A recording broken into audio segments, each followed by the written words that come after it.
This is Jordan Poyer, safety for the Buffalo Bills, and you are now listening to Cover One Buffalo Podcast. Let's go.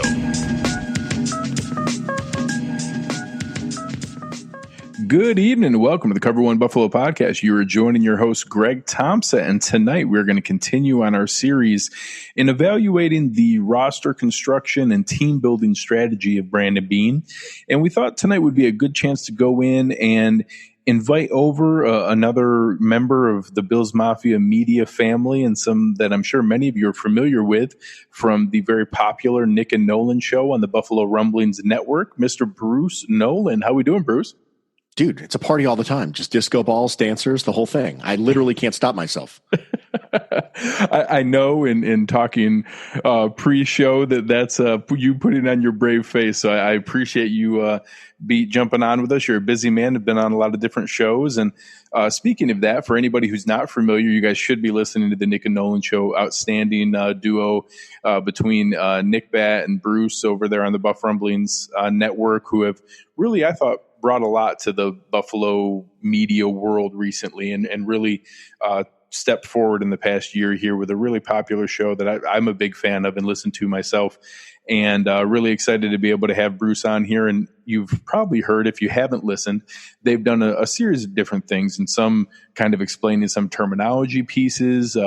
Bruce is a avid draft connoisseur and likes to get into that world, but also likes to get into some of the financial piece of things that I like to get into, and has done some different things. So before we start diving into all the fun stuff, Bruce, why don't you give us kind of an idea of just your overall thoughts on Brandon Beane, his roster construction and contract strategy, how he's approached this, and so people can get a mindset of how you take a look at these things. So for me, when I look at the way that Brandon Beane has constructed the roster, I look at things like his contract structure, and I look at things like the years and things that we're going to get into more in depth later. And the thing that really strikes me is that there doesn't seem to ever be any panic with Brandon Beane. I think that's the really big takeaway high level from Brandon Beane, is that there doesn't seem to be any panic. We talk about that a lot when we talk about cornerback play, ironically enough, coming up on the draft. We talk about how things are not always going to go according to plan. And things are not always going to happen exactly as you like them. And maybe you fall out of phase as a corner, or maybe you get shook, but you don't panic. You don't freak out. You don't start grabbing. And that's one of the things that Brandon Beane can do. And that doesn't mean he can't make audibles. I mean, I think we can agree that the Kelvin Benjamin trade was probably an audible for Brandon Beane. It was probably not originally part of the plan for year one of this roster building. But just because you allow yourself the opportunity to audible does not mean that you panic. And that's something that Brandon Beane doesn't do. He doesn't panic. Everything is okay. It's an audible, but it's a calculated audible. It's not like we're going to go out and be reckless. And there's a difference between aggression and recklessness. And I think that whereas some perhaps GMs in Buffalo past that shall remain nameless, I think that this idea that we're always one player away, and we can be reckless this one time with this contract. We can be reckless this one time because we're so close. And I don't really know how much the drought influenced some of that recklessness, but you don't see any of it from Brandon Beane. And I think that overall, not panicking and not being reckless is really kind of the theme of Brandon Beane. There's a plan for this. There's steps to this. We're going to stay disciplined. We're going to do the things we have to do to make sure we can build a consistent winner. I think that makes a ton of sense. And I'll use a perfect example. Take Brandon Beane's predecessor and moving to New York, Dave Gettleman. I think an example of the difference between an unplanned audible like acquiring Kelvin Benjamin, because we are significantly better than where we assumed we would be in that first year and had a legitimate playoff window, versus getting to that offseason and now feeling like, well, I gave up legitimate draft capital. I probably should prepare to extend him and sign him to an extension because I need to do that. You look at Dave Gettleman, who gave up a third and a fifth for Leonard Williams. Leonard Williams didn't perform all that well, but they couldn't reach an extension. And instead he panicked and they used a franchise tag on a player that probably wasn't going to get $8 or $10 million on the market. And he gives him 15. Even within that, he could have transition tagged him and just saved $3.5 million for free. And I think that shows the difference between not being so regimented that you can pivot in real time to make an acquisition to show the team that, hey, we're all in here in the front office too, but not being so married to it that you can't move on or make adjustments. So I think it's a great example. Yeah, it's one of those things where we know that Gettleman has informed Brandon Beane, but we hope he hasn't totally informed him because there are some traits of Dave Gettleman I would very much prefer not to have rubbed off on Brandon Beane. That would be my great preference. I joked around in the mock draft episode with Nick last year before the 2019 draft. I say, we're going to need one or two people in front of us to do something absolutely staggeringly crazy. And then thankfully, Gettleman and Gruden, the OGs, as we like to call them, the OGs decided to take Cleveland frickin' Farrell and Daniel Jones, and that really helped us out a lot. And so I would prefer that not be something maybe that rubbed off on Brandon Beane, but the whole targeting players and trading up for them but never trading back, that part kind of obviously rubbed off on Brandon Beane. But the acquire a player just like Brandon Beane did. You acquire a player midseason because you think maybe you have a chance to fill a hole here with a meaningful player. Brandon Beane extending Kelvin Benjamin after that first year would have been the extent and the equivalent of Gettleman freaking out the way he did. And it's nice to know he didn't do that. And it's nice to know that part of Gettleman didn't rub off on Beane. Yeah, and we'll get into a couple other things later on here about being flexible and willing to adjust when you see you maybe didn't peg the number right. But as we go to dive in here, one of the first topics that I had put out there for us to kind of dive through something that I've referred to as positional layering, and the idea of preparing the timing of when different contracts come up and when different pieces are moving, of knowing, hey, we have a guy here that we expect to be extended because we see that potential. Obviously, we're about to go into that window for the first time under Brandon Beane, and heck, the first time in a decade that we've actually drafted well enough to need to extend people. So this is a wonderful problem to have. And I think you can look at some of the other contracts that they've laid out and show them as examples of how they're preparing, whether in term, whether the age of the player, whether the dollar amount and the when it expires prior to when that other extension is coming up here. What was an example you'd like to start with to kind of show the strategy he's using there?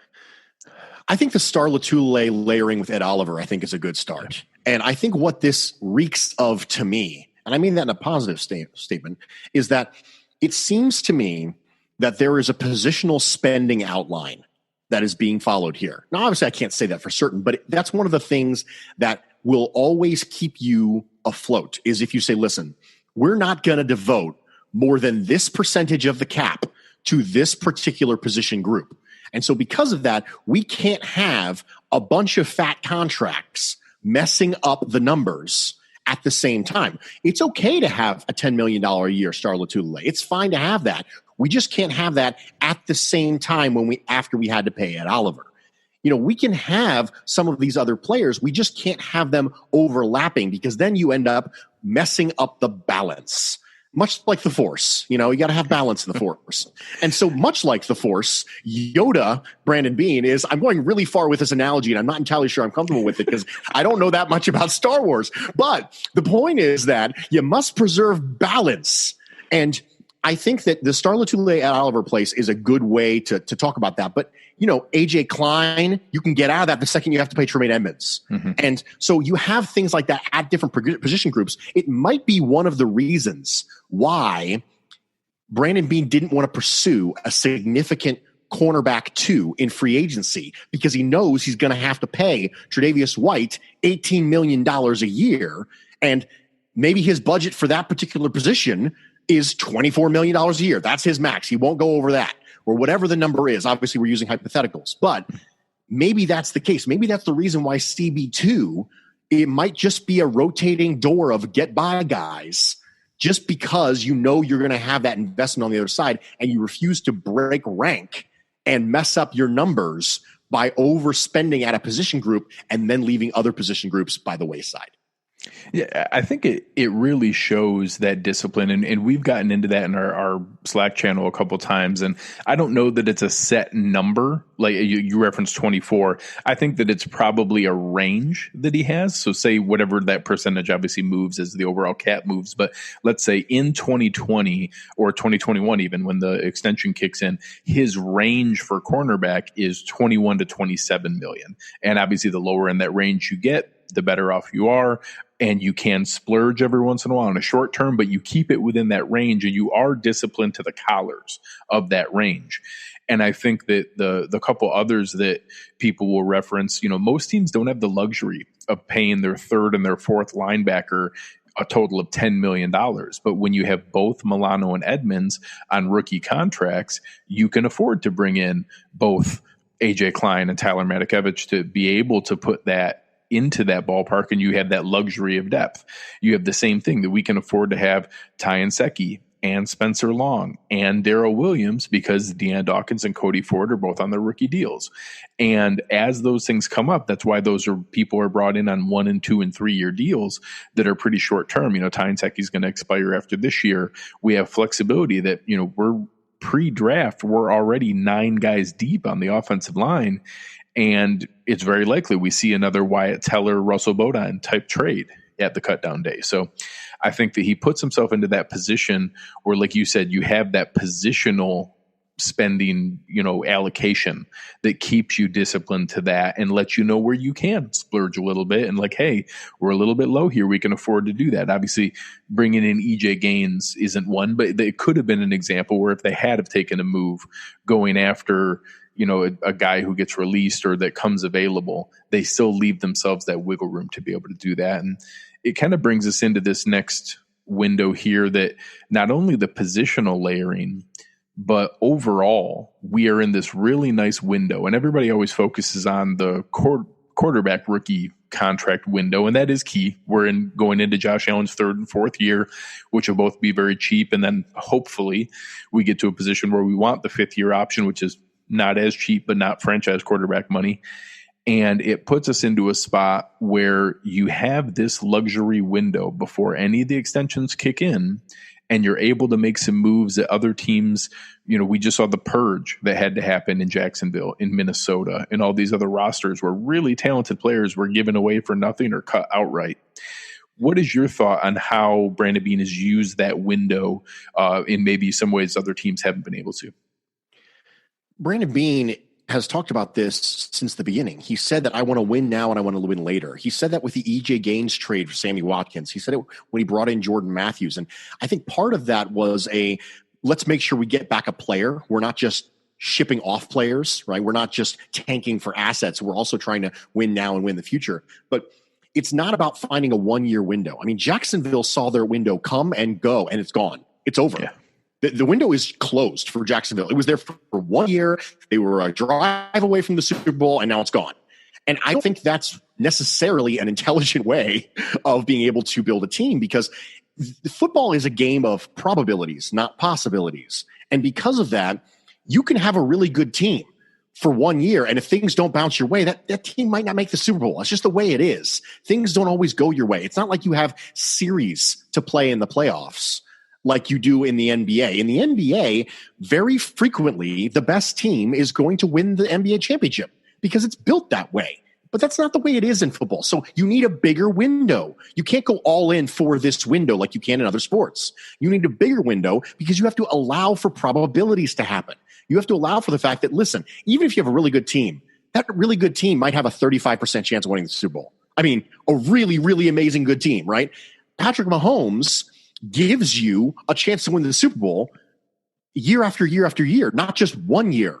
Blake Bortles, if he's propped up by Leonard Fournette and an elite defense, can give you one good shot at it. And so do you want to build your team on the probability that you're going to get a Trent Dilfer scenario or a Brad Johnson scenario or maybe a Wacko for Flacco sort of scenario? No, you want to build it around the fact that you have sustainable success. Part of that's a franchise quarterback problem, but also it's about not letting the now kill the later. And that's what you see from Brandon Beane with a lot of the moves. That I opined openly on social media that, for example, the contract that was given to Vernon Butler, seems to me that it's likely that that contract range was probably what was given as an offer to Jordan Phillips. Yeah. And he probably didn't take it. We said, okay, we'll move it on. We can find a player we think is a reasonable facsimile for Jordan Phillips, but we can find him at our number. And that number, the fact that I have this number, I have this, like you talk about a range, right? That's important. That's really important. Somebody in the Slack channel just mentioned the Rams. Goodness gracious, what is going on with the Rams? The Rams have literally no assets, right? They have nothing going on. Their window was like 8 seconds. They're like, oh my gosh, they got this genius coach and this star running back and this quarterback who they're going to pay $1 bajillion. And then all of a sudden it just all goes to crap. And that's not the way to win a Super Bowl. The way to win a Super Bowl is to keep the window open as long as you possibly can and to have a long window. And you just do that by making intelligent decisions. So, a quick aside, somebody did the financial breakdown that if the Rams had simply stuck to their guns, let Todd Gurley's rookie contract go out with the 5th-year extension, and then let him walk in free agency and likely gotten a comp pick back, instead, by renegotiating with 2 full seasons left on his contract, Todd Gurley ended up getting from the Rams $22 million more over the same time frame that he simply would have had a rookie deal and a 5th-year option. And it's just mind-boggling that sad or not, running back, I think you've gone back and forth with me on Twitter with this, you kind of threading the needle of nuance with what happens with running backs. And it's not that running backs don't matter, but you should never give them that much money. And for them to accelerate that when you still had him on a rookie contract was just unbelievable to let them get to that spot. And it's crazy. And now Ron was bringing it up here in the chat about it's that discipline that the Patriots always are, that year too early, not a year too late. And obviously I think everyone will find out if that's the case with Tom Brady, but it wouldn't be crazy that they end up looking like the smarter end of that deal. But, with Todd Gurley and the Rams, it's crazy to see that. And I wonder, we just saw Byron Jones have to walk from Dallas because they couldn't afford to stick to their guns with Ezekiel Elliott and had to give him $90 million to do that. And it's one of those things that we probably need to brace ourselves that it doesn't seem that Brandon Beane is going to do that. And that maybe we do see a draft pick this year at running back and maybe another one in 2 years, because we shouldn't get married to the idea of Devin Singletary on a second contract or a huge extension, and that there's trade-off to that kind of discipline, but that thus far, Brandon Beane's shown that discipline to be able to do that. And I think that this 2 to 3 year window that we're seeing here is nice, where you're able to add on, kind of a superfluous Quentin Jefferson, that we replaced Mario Addison in for Shaq Lawson. We replaced Vernon Butler in for Jordan Phillips. And hey, let's throw Quentin Jefferson in there just for fun. Hey, let's go out and get a, $3.5-4 million a year special teams guy because, Zoe was really good at that. And we don't want to take a step back here. Let's go ahead and, add that on, and being able to go and make some of those moves, or, hey, Darrell Williams has sat out there for a while. We think we can get him pretty cheap. Let's add him in here, see if he can rekindle anything that's out there. That luxury spending in a disciplined, team-friendly structure in this window is exactly what Brandon Beane has set up to where, I would love if we had a little bit more of the elite talent that's out there in some of the other teams. But I think that we're very much going to have the deepest roster in the NFL, and arguably one of the top ones, even PFF, who likes to poke at the Bills. I think 2 of the guys that have some of the most fun at the Bills' expense, Kevin specifically over at PFF, listed them as the 4th best roster in the NFL right now. And I don't think that's off. I think that I always refer to the other 52, a quarterback independent roster. I think we arguably have the best roster in the NFL. And that it's crazy that Brandon Beane's been able to do that in, 3.5 seasons and 3 off seasons of his control to be able to do that. And as we kind of transition into this next phase, how do you think that translates into how you go from this luxury window to then building a roster into the future that can still sustain when you're starting to have to pay some of those players? Really, it comes down to your ability to draft well. And you're drafting well versus not drafting well will end your cycle real quick. You can't build a team through free agency. You just can't do it. You can apply good players to free agency, but based on the economics alone, you cannot build a team through free agency, because a player you acquire via free agency will be overpaid relative to that same player you'd be able to acquire via draft pick. That's just the way free agency works. And so if you think about it like a cycle, if you draft well and you extend those players, the more you extend, the less holes you have. The less holes you have, the less you have to spend on unrestricted free agents to plug the holes. The less you have to spend on unrestricted free agents to fill the holes, the more comp picks you get. The more comp picks you get, plus the better drafting equals the less holes. And now we start all over again. Yep. So now we have this cycle, and it really all boils down to, if you cannot draft well, you're toast. You just are. And now you can make it a discussion as to what constitutes drafting well. You and I think have talked about that. The difference between 30% hit rate and a 45% hit rate is like staggering. Yes, when it comes to Brandon Beane, and he's hitting markedly above his weight class right now when it comes to hitting on draft picks. And maybe he's just a really good drafter. Maybe he's going to regress to the mean. We don't know that, but really it's a lifeblood issue. You have to keep it coming, because if you don't keep the talent coming into the organization, it forces you to hang on to people that you otherwise would be more responsibly to let go. And that's the problem. You can't pay everybody. And so part of it is there a scenario where Deion Dawkins, for example, gets paid and Matt Milano walks? Not because we don't want to pay Matt Milano, because we have faith we can draft someone to be able to get you a reasonable facsimile for Matt Milano. However, we know full well that Deion Dawkins is a very serviceable left tackle. And nowadays, from a scarcity standpoint, offensive line play is not great, Bob, in the NFL right now. It is difficult to play offensive line and to draft offensive line well. Don't let this particular offensive tackle class mess with your head, because it's not always like that. And so if you cannot draft well, if you cannot acquire cheap talent efficiently, the whole thing's going to come off the rails. Well, and I think I'll give a couple examples where he had that option. And I think that, he took two stabs at the safety realm. And, we had Micah Hyde and Jordan Poyer under very team-friendly structures over a long period of time. We still drafted Siran Neal. The next year, we drafted Jaquan Johnson.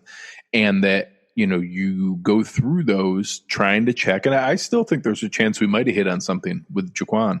But you kind of validated that, okay, Siran Neal's probably not a starting caliber safety. He's a roster caliber player with his versatility and his special teams ability. But if we lose Jordan Poyer, Siran Neal's likely not the answer for that. They internally know the answer of whether they probably could have rolled the dice and played hardball.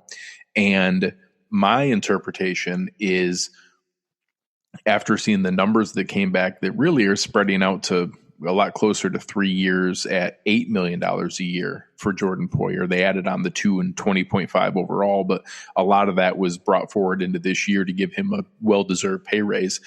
That I think that he basically agreed to a number that they couldn't say no to, but that they had prepared that if they couldn't reach that agreement and say Poyer was looking for, no, I want $12.5 million and I want $12.5 million over all 3 years, they could have remained disciplined to that, to do that.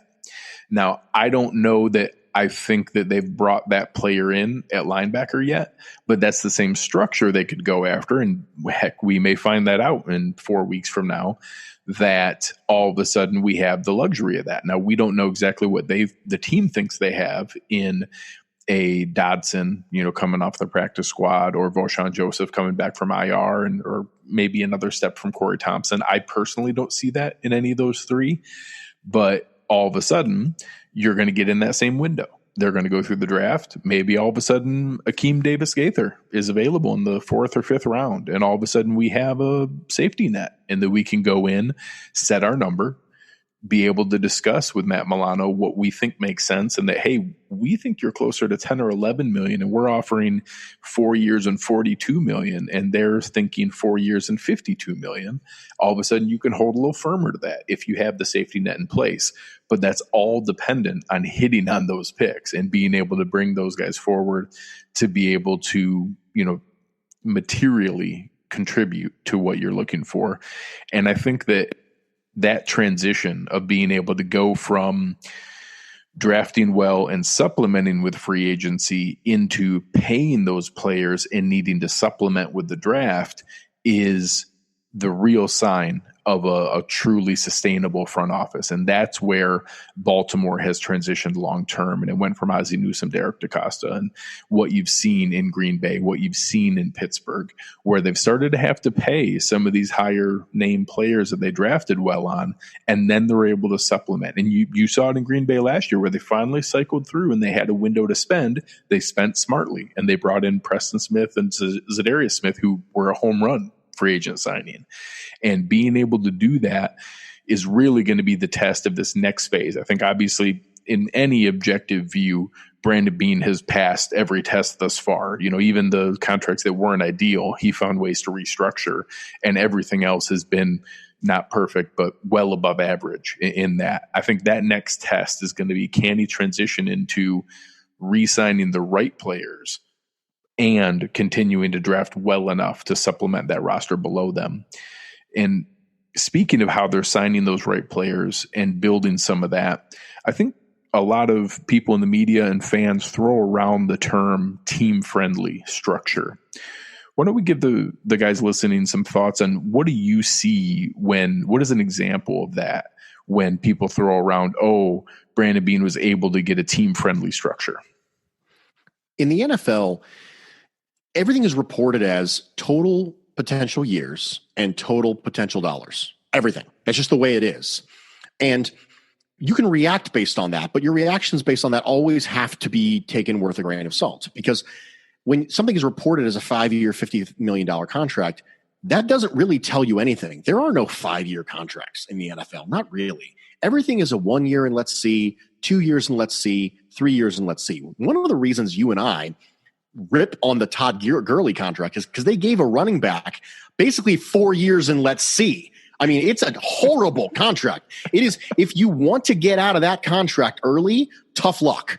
You gotta hit through $20 million dead cap hits, and that's really about roster flexibility down the road. Things change rapidly in the NFL, and if you're not structuring the contracts in such a way that allow you as a GM and as a front office to change rapidly when opportunity presents itself, or when a negative opportunity is thrust upon you, you're going to be put in a bad scenario. If you have a player who absolutely hits a wall, say, for example, a running back, for example, and you can't get out from that contract, that's now a bad contract. It doesn't matter whether or not he did really well that last year. It doesn't matter what the total value of the contract was. You can't get out without harming your team. I think you and I talked about, people were talking about Khalil Mack, and they're trading Khalil Mack, and he had a ridiculous cap hit if they trade him. And that's essentially a no trade clause. That's essentially what these big cap hits are. And having a big cap hit's fine. The issue is, when can I get out of this contract? That's the issue. And with Brandon Beane specifically, one of the ways he kind of lessens that is by inserting roster bonuses year 1 and year 2 in lieu of larger signing bonuses. So from a player's money standpoint, it looks like almost identical. But he decides, listen, I'm going to take the cap hit now rather than taking the cap hit maybe later when I don't know what the uncertain future is going to look like. I know how much money I have right now. I know that for sure. So I'm going to go ahead and take this on the nose year 1, so I can make sure that I have the necessary flexibility to be able to get out from this contract year 2 or year 3. There are no 4 years and let's see contracts with Brandon Beane. Not a single one. You could make an argument Star Latule's contract is the worst contract that Brandon Beane has even come close to signing, and he restructured it. But that was a scenario where, I think that was a desperation move on Brandon Beane's part. I think that was hey, we need to make sure that we inject a message carrier here at a position of need. Bring him from Carolina. He's process AF as far as Star Latule goes. And we really, really want this guy and cannot possibly live without him. And we can argue as to whether or not that was a smart move or not. But aside from that, it really is a 1 year and let's see. 2 years and let's see. And the reason that allows him to do that is because the signing bonus proration isn't ridiculous. Well, I think that There's a couple examples that come up. One, the Jordan Poyer extension they just did. They could have easily done that as a kick the can down the road, 2 years and $20 million, where they gave him a little signing bonus now. But instead, Brandon Beane is a huge advocate of the roster bonus. Almost every contract has had equal or greater roster bonus than signing bonus. Roster bonus, you eat all that money now. The player gets it now, just like they would. And he actually does a tricky thing where he puts it 5 or 7 days after the league year. So technically they have to wait like a week to get their signing bonus versus literally the day of the signing. But instead of kicking that can down the road financially, and for any fan who's listening who isn't familiar, a signing bonus you prorate over each year of the contract. So a $9 million signing bonus on a 3-year deal, the player gets that $9 million on day one, but you have $3 million of that each year over the 3 years. If you cut that guy the second year, you now have $6 million left of dead cap because you had spread it out over the 3 years. If instead you give the player a $3 million signing bonus and a $6 million roster bonus, it does take $7 million of that in the first year. The player still gets $9 million up front. It's technically $3 million on day one and $6 million on day 7, but he gets that $9 million up front. However, in the second year, you now have the option to move away and you only have $2 million in dead cap rather than $6 million in dead cap. That same function, if you can afford it, if you maintain the roster flexibility and financial flexibility in the year to eat that $7 million versus the $3 million that you would have, you can still structure that around a lower base salary. You can structure that around other pieces. Brandon Beane consistently leans that direction. Every time an announcement comes up, I always warn everyone and say that, hey, the rosy optimal numbers that come out initially are always leaked by an agent over to a news source or directly from an agent. Now that's the hot new thing, is the agent tweets it directly. Wait for the details. The devil is always in the details when the numbers come out. Every single contract that came out was a little bit better than what it was. The initial numbers on Vernon Butler were, 2 years and $19 million. Well, it's really 2 years and $14 million and about $7 million a year. The initial numbers on Tyler Matakevich was 2 years and $9 million. Well, it's really closer to 2 years and $7 million. Take a player that got released recently, and you talked about that initial number. A running back here in Atlanta, Devonta Freeman. His agent waved the flag of, hey, we got him 5 years and $41.2 million. Well, he played there for 3 years. He collected 3 years and $21 million. He never got the other $20 million of that announced number. They released him after the 3 years. He moves on, and he really got a 3-year, $21 million deal. So the way that they do that, look at the restructure that happened for Tyler Kroft. Tyler Kroft's number was initially going to be announced as a 3-year, $18.5 million deal. Now it's a 2-year, $11 million deal. That kind of ability to manage the number in the year, take your medicine now, don't kick the can down the road, be able to maintain that financial and roster flexibility is what allows him to pivot within the year. We don't have these albatross contracts. Even some of the ones that aren't ideal, he restructured.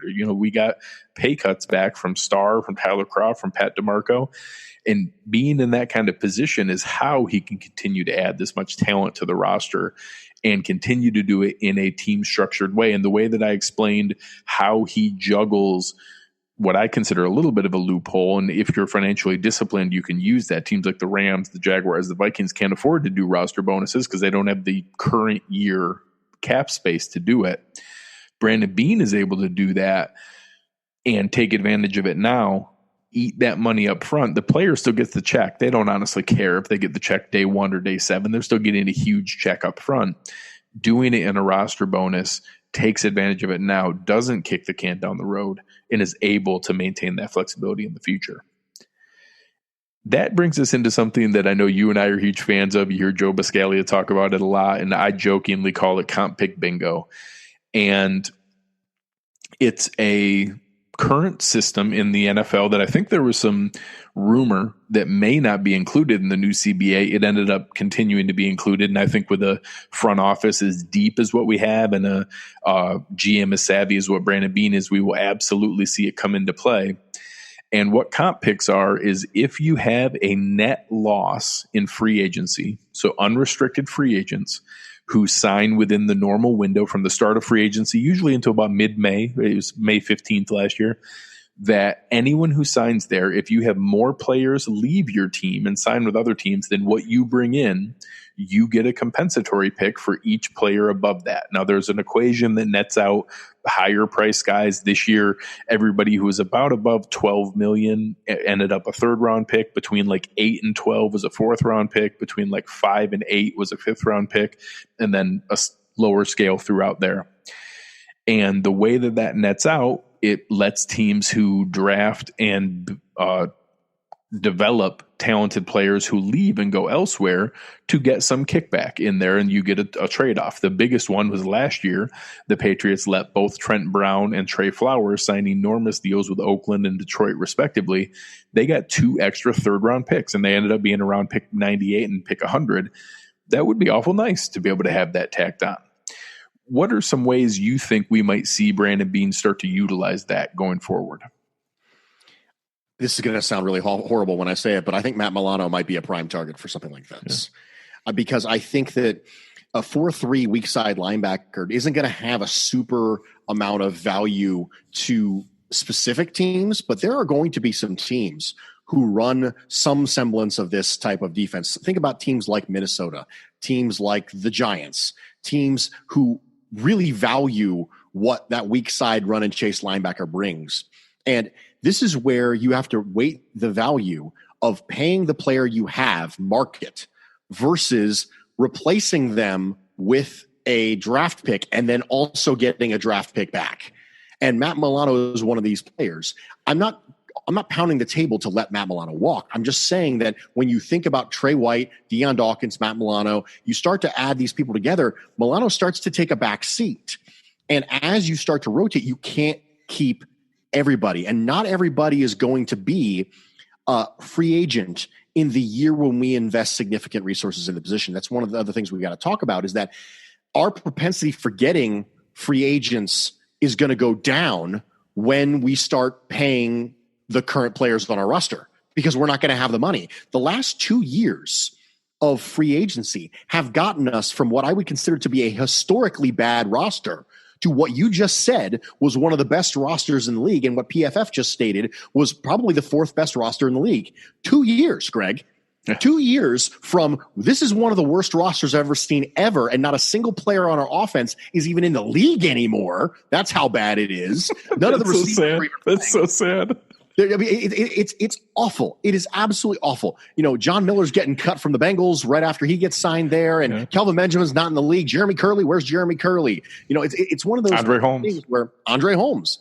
And so you go from having that to having one of the most talented rosters in the league, and you can do that quickly with free agency.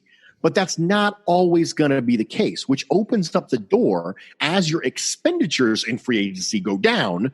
Your propensity for getting comp picks goes up because you're losing people out the back end. Instead of replacing them in free agency, you're replacing them in the draft. So as it starts now, I think that the first realistic target, and someone who I think might end up getting big money, like bigger than Jordan Phillips, bigger than Shaq Lawson sort of money. And mind you, it was a year right now where Shaq Lawson and Jordan Phillips left us, but we didn't have the free agency expenditures that we did. Then maybe we could talk about potentially getting some comp picks. And so think about it this way. Think about the losses this year, but without the gains, because we're bringing those people in with draft picks. That's where you start to get these comp picks.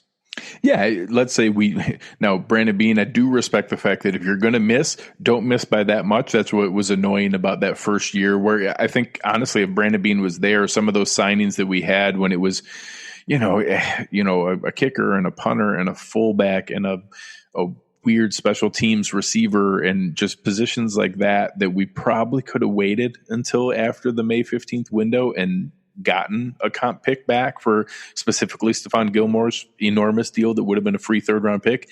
I think he has the discipline to do that. I'm going to give a couple other examples. I think Matt Milano is the most obvious one right now. I I don't think it's very likely that Deion Dawkins leaves. I think that one's almost a for sure thing. He's so prominent from a team marketing standpoint, team elected captain, a sustainable position.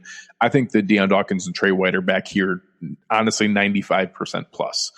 Matt Milano, I think, is greater than 50-50, but I think he's closer to 60% that he's back, and there's a real possibility that he may not. I'm going to give a couple other examples. Let's say in the draft, all of a sudden we see an Amik Robertson, and he falls to the right pick in the 4th or 5th round or something like that. All of a sudden, maybe Taron Johnson walks when his contract comes up. Let's say we bring in a Bryce Hall, or we get lucky and Trayvon Diggs falls, or whoever it might be at the outside. All of a sudden, you still bring Levi Wallace back as a restricted free agent next year, but then you let him walk. You look at a position like, hey, we get lucky and somehow Ross Blacklock falls to 54. And all of a sudden, then when Harrison Phillips' contract comes up, you could let him walk. Now, I'm not advocating that I want to get rid of Harry or Taron Johnson or Levi Wallace, but that's how good teams build that, is that as those guys develop, well, we already drafted a guy that can probably take your spot and do just as well or better. So we wish you all the best. And hey, we hope you get paid a ton, because the more you get paid, the better comp pick we get. That's how you build comp picks. You also do it by structuring 1 and 2 year deals. So all of a sudden, Tyler Kroft is a perfect example. It was a very sneaky part of that restructure that Brandon Beane did. And instead of having a weird voidable year in the future, or a kick the can down the road hollow year with a really low dead cap where everyone knows he's going to get released, they renegotiated that next year, this is the last year of his deal. If Tyler Kroft walks this next year and signs with another team next year as an unrestricted free agent, he's now comp pick eligible. When you bring in guys like a Vernon Butler, a Quentin Jefferson, that are going to be coming up as Ed Oliver's coming up on his new deal, or whatever defensive end we draft here and comes up the same year that Mario Addison's ready to come up. When you structure it in a way that the contract is still palatable, and you're not having some balloon payment final year that's kicked way down the road and that is just a crazy trigger for a release, and you let players fulfill their contract, when they leave on those shorter term deals, you're now also adding in to the overall net that you can afford to do what we did this year. We re-signed Quentin Spain. That was a positive. But if we were in that position and say this was next year and those guys were in there along with Matt Milano, and all of a sudden we re-signed Quentin Spain, but next year maybe we dabble a little bit more in the released players. If a player is released from his contract, they don't count in the comp pick equation. And all of a sudden we sign a couple of released players. We draft well. We re-sign a lot of our own. But now it was letting Jordan Phillips go and Shaq Lawson go and Kevin Johnson go. And now it's Matt Milano go. And instead we see that the contract gets really overwhelming for some other good linebacker that gets cut. All of a sudden we sign that guy who got released, bring him aboard. That doesn't count against it. And now all of a sudden you're netting out comp picks for where Matt Milano came in. So I think it's an important option to leave open. I don't think that Brandon Beane's ever going to value comp picks ahead of talent. I think it's going to be a peripheral bonus, a silver lining, that if it works out that we've structured the team well enough, we think we have the re-signings happening, we see enough guys out there on that fringe released market, and you could go build a structure of, hey, we could go sign Linval Joseph instead of Vernon Butler. We could go out there and sign, Pierre Desir instead of EJ Gaines or Josh. Josh Norman was a comp pick neutral player. I think that they set those up to be able to do that. And if Brandon Beane feels like we can still field the team we want, then it's worth the discipline to hold off and say, yeah, let's see if we can just stay in this release market, make sure we net that out, and now we get the third rounder back for Matt Milano leaving, and you're able to do that. So any other examples that you think would point out how we might play that? I mean, that's really the difference right there, what you just mentioned. It's the difference between acquiring cap relief from contracts expiring and acquiring cap relief from cutting people. The more cap relief you have to acquire as a team by cutting people, the less likely you are to ever have any comp pick issues, because when you cut someone, it doesn't count. So when you have teams who need to cut players to get cap relief, that's not good. But with these shorter term contracts, it's really a win for everybody involved, because if you think about it this way, you're the agent and I'm Brandon Beane, and I say, Mr. and Mrs. Agent, your player is going to come here and I really feel like he's going to be successful for us. And that means he's going to be able to hit the free agent market again in his prime. So we're not going to sign him to a 6-year contract or a 5-year contract or 4-year. We're going to sign him to a 2-year contract. We think he's going to play really well here, and he's still going to hit the market when he's 29 years old. How does that sound, Mr. Agent? Oh, it sounds great. It's a win for everybody involved, because on your end, you think, gosh, that's an opportunity for another payday. And for me, I'm thinking, I'm going to get cap relief without having to cut you, because it's the difference between, oh my gosh, this guy is underwhelming, or oh my gosh, I've got to get out from this contract, versus if it's structured correctly, you can just wait him out. Yeah. Someone like Trent Murphy, we don't have to cut Trent Murphy right now. We can cut Trent Murphy if we want to get $8 million in cap space, but we don't have to. We can wait him out. And when we wait him out, he becomes a valuable asset to us in the form of getting a comp pick back. Now, I don't know what our free agency plans next year are going to look like, so I have no clue if he's even going to factor into that. But if you have enough of those decisions that stack on top of each other, and you're getting cap relief from the fact that you have contracts dropping off, that's way better than acquiring that same amount of cap relief by cutting players. Well, and if I'm Brandon Beane, and I'm sure that Dan Morgan and Joe Shane and the rest of the team, they're using Jordan Phillips as a sales pitch to say, hey, this is a player that was in such a poor organizational structure in Miami that they waived him. He came to Buffalo. We put him into the best position to be his best self, and he just went and got 4 years and $40 million. Do you want that for your client? Do you want to come to the place that's going to take care of you physically, put you into a good, sustainable structure, only put you on the field for snaps that you're going to be capable of playing, and to put your best film out there, and then go maximize yourself on the market? Because that's what we want for you. If you want to come here and play well, play in the role that we provide for you, thrive and maximize your opportunity within that role, and then go get paid, we all win. Come aboard and come do that. That example that some fans are like, oh man, that must have been tough to be able to lose that. No, that's a sales pitch. That's a positive that they can now give a real world testimonial to, hey, look what can happen if you come to Buffalo and play well. And obviously I'm hoping that they now have the flip side of that coin with what I think are going to be substantial extensions for Trey White, for, Deion Dawkins, we'll see for Matt Milano. Also for Jordan Poyer. Hey, Jordan Poyer came here and signed an under market deal, outperformed that for 3 of the 4 years. And you want to know what? We recognize that. And in the 4th year, we took care of him. Plus we added on 2 more deserved years.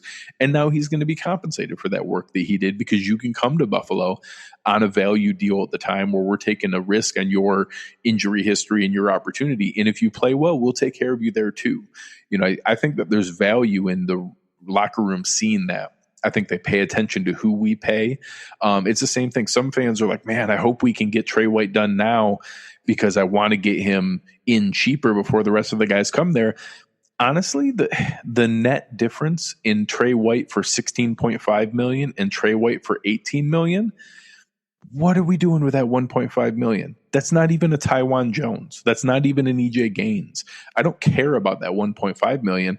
I do kind of care that players see that, oh, if I get drafted in Buffalo and I ball out and play as an all-pro, I can become the highest paid player at my position. I almost think there's more equity in the value of that message in the locker room than the $750,000 or $1.25 million haggling between what Marlon Humphrey gets or Marcus Lattimore gets or Jalen Ramsey gets. In that, I think the message of doing that shows that we're going to take care of our players and reward them if you play really well. You just had to get another shot in there at the Rams by mentioning Jalen Ramsey, trading for a player and not getting the extension done with him, and now he holds you over the barrel. Yeah, good. Or Laramie Tunsil. Any opportunity I have to make fun of the Texans or the Rams management of their front offices, I'm going to take it. So just any softballs that you want to throw me, I'm down for it. But it's not just preaching to the locker room, too. You mentioned the Trey White thing and how it plays in the locker room. That crap matters for agents, and that stuff matters across the league. You say, listen, think about the trouble that the New York Jets and the Washington Redskins are going to have after their issues with their medical staffs with Trent Williams and the issues with the medical staffs in New York. And the fact of the matter is, you can't find people who want to go there because it soured the well. These agents, it's a smaller community than people think in the NFL. And these agents all know each other, and the agents represent multiple different clients. And there's a buzz about, the Bills, and there's a buzz about, it could be negative or positive. There's a buzz about the Jets. If you go to Washington, you better watch out because you might have cancer on your head and they might misdiagnose it and then try and force you to play through it. And so it's one of those scenarios where this is the structure that the Bills are starting to build here. Is if you come here, okay, Sean McDermott made this pitch about being your best self ever. That may not be what we think it is. That pitch that he gave may not be we're going to make you a good man. It's not the same pitch that a college coach gives to a mom and dad in a kitchen saying, I'm going to take care of your son and I'm going to turn him into a man. That's not the same pitch. It's, hey, dude, we're going to help you take care of your body really well. We're going to put you in a position to succeed, and then we're going to wish you well, and either we're going to pay you, Jordan Poyer, or you're going to get paid somewhere else, Jordan Phillips. Absolutely. And I think that, like you talked about, the agents do care about that. The agents do care about their 2-month window to wave the flag that, hey, I just got my guy the highest paid position contract in his slot. And being able to do that helps build that relationship in the future. And the chat this whole time we've been talking, they've been going back and forth about Yannick Ngakoue. So as a quick audible here at the end before we sign off, I mentioned this in the Slack channel earlier for some of the guys in the chat. I actually think that there was a window where we could have done that. No scenario where Bruce and I just talked for almost an hour here about how disciplined and regimented Brandon Beane is, and that he is willing to audible here, and I'll give that in a moment. But there's no scenario where he goes out and spends roughly $24 million in 2020 on Yannick Ngakoue or on Mario Addison, Quentin Jefferson, and Vernon Butler, and goes out and gives Yannick Ngakoue $20 million. Now, if things get ugly, and you get to where they get past the franchise tag window where now they're ineligible from negotiating an extension, and so is any acquiring team, which is exactly what happened to Jadeveon Clowney last year. You now get into the window where his price tag is purely the rental cost. Last year, that for Houston was a third, a fifth, and two, kind of rotational backup style players. Then you get into a spot where if you're talking about a 2021 third and fifth, and then in our world, that's probably Trent Murphy and Daryl Johnson. And you're sending those guys over to where just the $17 million cap hit offset by the $8 million in Trent Murphy's deal. I guess there's some scenario where that's possible, where you could technically figure it out to eat the $9 million into this year's cap. But I think that a lot of people are hoping that there's some window where we do that quickly here.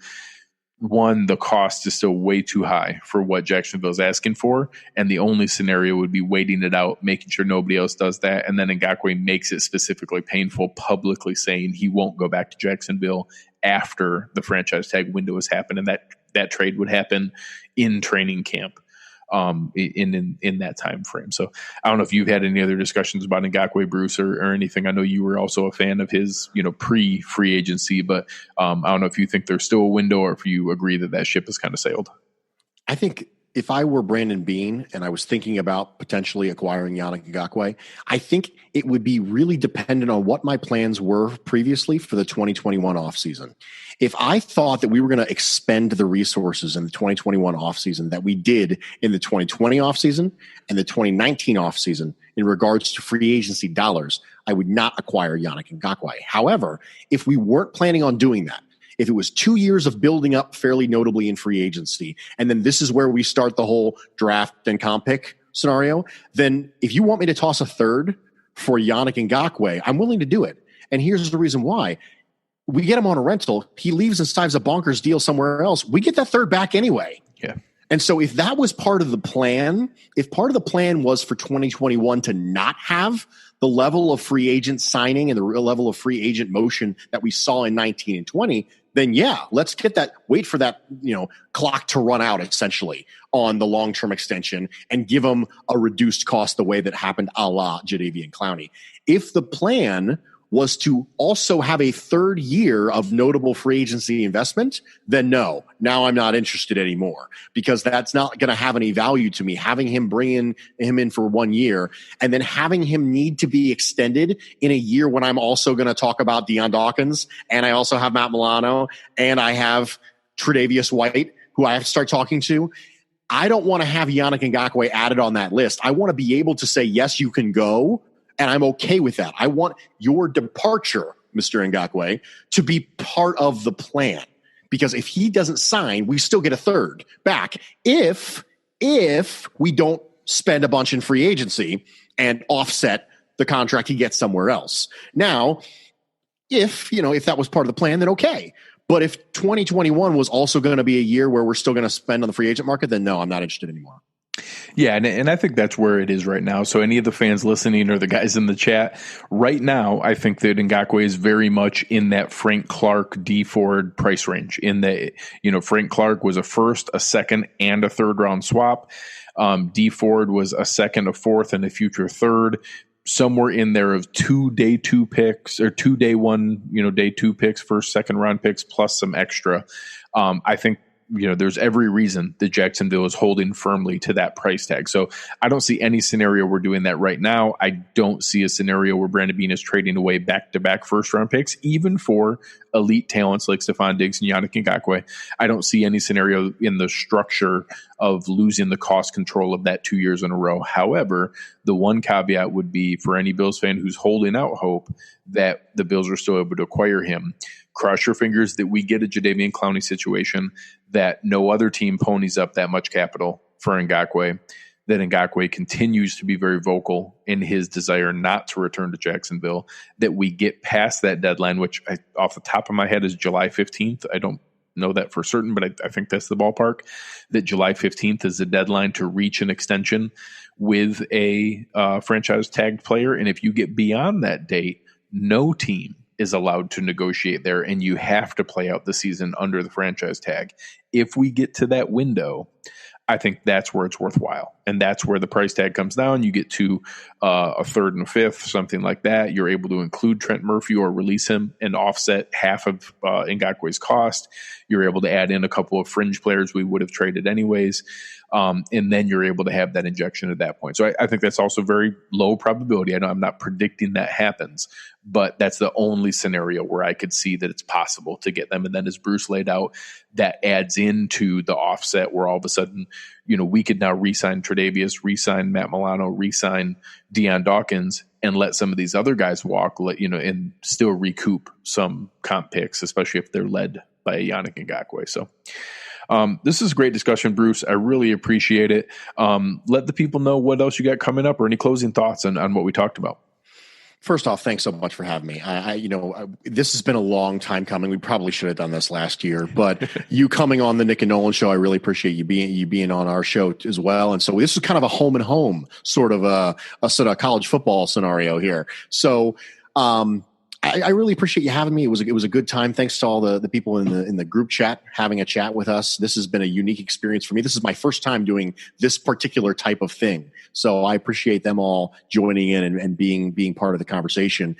You can find me on Twitter at Bruce Exclusive. I'm sure if you're following Greg, you're probably seeing our back and forths at some point there on the Twitter machine.